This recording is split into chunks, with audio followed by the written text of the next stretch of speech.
नमस्कार साथियों।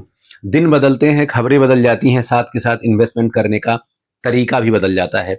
इसी कड़ी में साथियों एमसीएक्स लॉन्च कर रहा है 100 ग्राम का सिल्वर बार। अब जो छोटे इन्वेस्टर हैं, छोटे ट्रेडर हैं, उनके लिए बहुत ही अच्छी अपॉर्चुनिटी है। इससे पहले जहां केजी, 5 केजी, 10 केजी, 20 केजी का वहां पे कॉन्ट्रैक्ट था, इन सभी के बीच अब 100 ग्राम का 1 जून से लॉन्च हो रहा है, जिसमें छोटे इन्वेस्टर, छोटे ट्रेडर के लिए बड़ा अपॉर्चुनिटी है। कम पैसे में भी इन्वेस्ट करके वो अपने रिटर्न को मजबूत कर सकते हैं, ग्रोथ की जर्नी को आगे बढ़ा सकते हैं। साथियों, अगर स्पेशली मैं सिल्वर की बात करूं, तो अगर आप पिछले 15 साल से आगे का सीजीआर भी निकाल करके देखोगे, 15 से 20 साल के बीच का, तो टोटल इसका 17% से ज्यादा है, जो कि अदर एसेट्स क्लास, चाहे इक्विटी हो, गोल्ड हो या अदर कमोडिटीज हो, रियल एस्टेट हो, सब में हाइयर साइड है। और पिछले 1 साल की बात करोगे तो उसमें 178% का ज्यादा रिटर्न है, पिछले 6 महीने में 60% से ज्यादा का रिटर्न है। तो ऐसे सिचुएशन में जहां लोगों का रुझान सिल्वर की तरफ बढ़ा है, क्योंकि ये एक इंडस्ट्रियल मेटल है, दुनिया भर में डिमांड पिछले कई सालों से ज्यादा है, सप्लाई शॉर्टेज है, ये बाय प्रोडक्ट निकलता है, सीधी इसकी माइनिंग नहीं होती।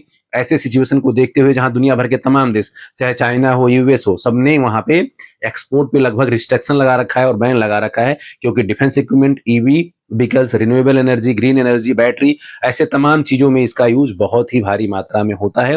तो हर कोई पहले नेचुरल रिसोर्सेज को कैप्चर करके रखता है, जिससे वो पहले पहले अपने डोमेस्टिक रिक्वायरमेंट को पूरा कर सके। इसी के कारण दुनिया भर में सिल्वर के प्राइजेस लगातार तेजी से बढ़ रहे हैं, क्योंकि इंडियन गवर्नमेंट ने यहाँ इंपोर्ट पर रिस्ट्रिक्शन लगाया हुआ है। तो एमसीएक्स का ये नया पहल जो 1 जून से आया है, क्या ये मार्केट में तहलका मचा पाएगा, ये देखने की बात होगी। इसके बारे में मैं लगातार आप लोगों को अपडेट करता रहूंगा।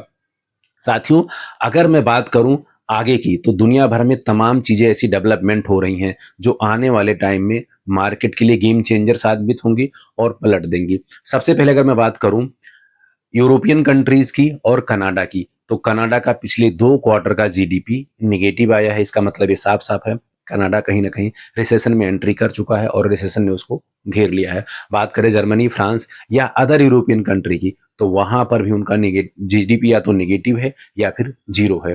तो ऐसे सिचुएशन में वहां पे डिमांड स्लो है, महंगाई बढ़ी हुई है, लोगों के जॉब जा रहे हैं, अनएम्प्लॉयमेंट बढ़ रहा है। ऐसी सिचुएशन में आपका इन्वेस्टमेंट हमेशा सेफर साइड होना चाहिए, क्योंकि जो बड़े इन्वेस्टर हैं, जो एफडीआई हैं, लगातार इंडिया के मार्केट से पैसा निकाल रहे हैं, जिसके कारण मार्केट में लगातार प्रेशर देखा जा रहा है। जहां आज के 1.5 से 2 साल पहले ये कहा जा रहा था कि सेंसेक्स 1 लाख के पार चला जाएगा, निफ्टी 30,000 के पार चला जाएगा, वहीं पे अगर आज आप देखोगे तो निफ्टी 23,000 के अराउंड घूम रहा है और सेंसेक्स 70,000 के ऊपर घूम रहा है। तो वहां पर जबरदस्त तरीके का प्रेशर है। ऐसे सिचुएशन में आपका जो पोर्टफोलियो होना चाहिए वो डाइवर्सिफाइड होना चाहिए, सिल्वर में भी होना चाहिए, गोल्ड में भी होना चाहिए, म्यूचुअल फंड में भी होना चाहिए, साथ के साथ रियल एस्टेट और अदर ऐसे एसेट्स क्लास में होना चाहिए, कुछ एफडी और कुछ इमरजेंसी फंड के लिए भी होना चाहिए, जिससे आने वाला जो ये सिचुएशन है इसको अच्छे से टैकल कर पाओ और मीट कर पाओ।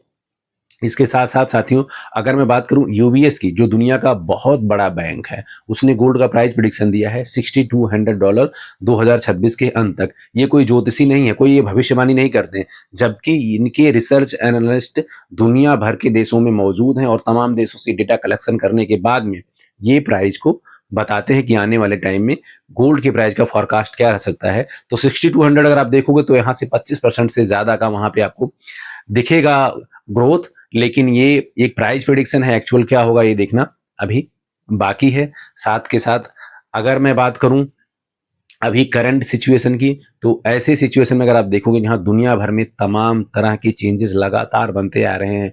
यूएस ने फिर से ईरान को अल्टीमेटम दिया है कि ईरान अगर टेबल पे आकर के पीस डील के एग्रीमेंट को साइन नहीं करता है तो उसके ऊपर फिर से अटैक हो सकता है। हालांकि पिछले कई महीनों में आपने देखा होगा, ट्रंप ने इस तरह का स्टेटमेंट देके, यूएस ने इस तरह का स्टेटमेंट देके मार्केट को कई बार मैनिपुलेट किया है।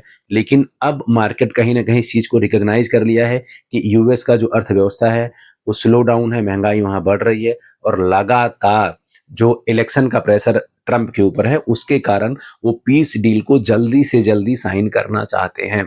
तो ऐसे सिचुएशन में अगर यहाँ पे पीस डील साइन होता है तो क्रूड ऑयल और गिरेगा, डॉलर इंडेक्स भी गिरेगा।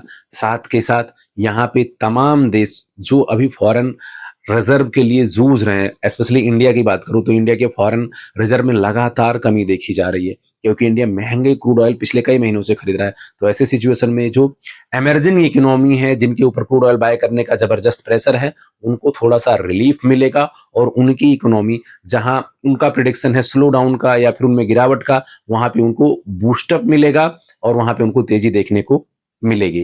तो ऐसे सिचुएशन में अपने पोर्टफोलियो को आप डाइवर्सिफाइड रखें, 20-20-20 के रेशियो में डिवाइड कर लें। Silver, gold, equity, mutual fund, साथ के साथ रियल एस्टेट या अदर एसेट्स क्लास, साथ के साथ आप एफडी में जरूर बना करके कुछ ना कुछ रखें इमरजेंसी फंड के लिए, एटलीस्ट 12 मंथ के लिए। और पोर्टफोलियो को लगातार मॉनिटर करते रहें, ग्रो करते रहें। अभी के वीडियो में इतना ही, मिलते हैं नेक्स्ट वीडियो में।